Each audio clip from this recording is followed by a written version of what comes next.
Hello বন্ধুরা, আজকে আমি তোমাদের মাঝে ভারতের নদী তীরবর্তী শহরসমূহ নিয়ে আলোচনা করব এবং এখানে মোট 30টারও বেশি কোয়েশ্চেন রয়েছে এবং এছাড়াও এর বাইরে একটি কোয়েশ্চেনও পরীক্ষা আসবে না। আগামী যে সকল পরীক্ষা রয়েছে ডাব্লিউবিপি মেইন এবং কেপি পরীক্ষা রয়েছে তার জন্য খুবই গুরুত্বপূর্ণ।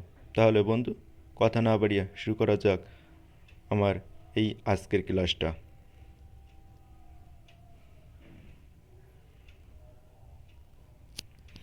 তোমাদের জন্য প্রথম যে কোয়েশ্চেনটা রয়েছে সেটা হলো এলাহাবাদ শহরটি কোন নদীর তীরে অবস্থিত? এটা হচ্ছে গঙ্গা ও যমুনার সঙ্গমে স্থলে অবস্থিত।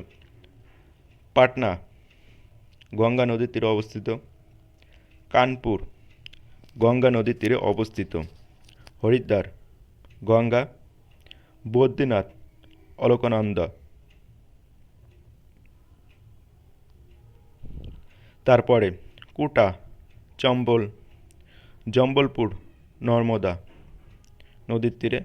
পানাজি মান্ডবী। উজ্জয়িন কাশিপ্পা। সুরাট তাপ্তি। আগ্রা যমুনা। দিল্লি যমুনা। মথুরা যমুনা। ফিরোজপুর শতদ্রু। লুধিয়ানা শতদ্রু। তারপরে শ্রীনগর শহর ঝিলাম নদীর তীরে। লখনৌ গোমতী। জৌনপুর গোমতী। অযোধ্যা সরজু নদীর তীরে। বেরৈলি রামগঙ্গা। আহমেদাবাদ সবরমতী। জামশেদপুর স্বর্ণরেখা।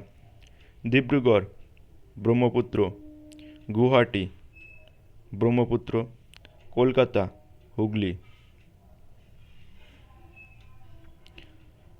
সম্বলপুর মহানদী।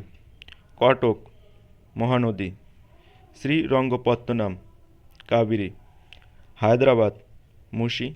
নাসিক গোদাবরী। বিজয়ওয়াড়া কৃষ্ণা।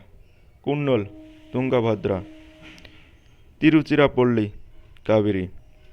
হ্যালো বন্ধুরা, আমার এই ভিডিওটা যদি আপনাদের ভালো লেগে থাকে তাহলে অবশ্যই লাইক এবং সাবস্ক্রাইব করবেন এবং পরবর্তী ভিডিও পাওয়ার জন্য অপেক্ষা করবেন এবং আপনাদের বন্ধুদের মাঝে শেয়ার করে দেবেন। জয় হিন্দ, জয় ভারত।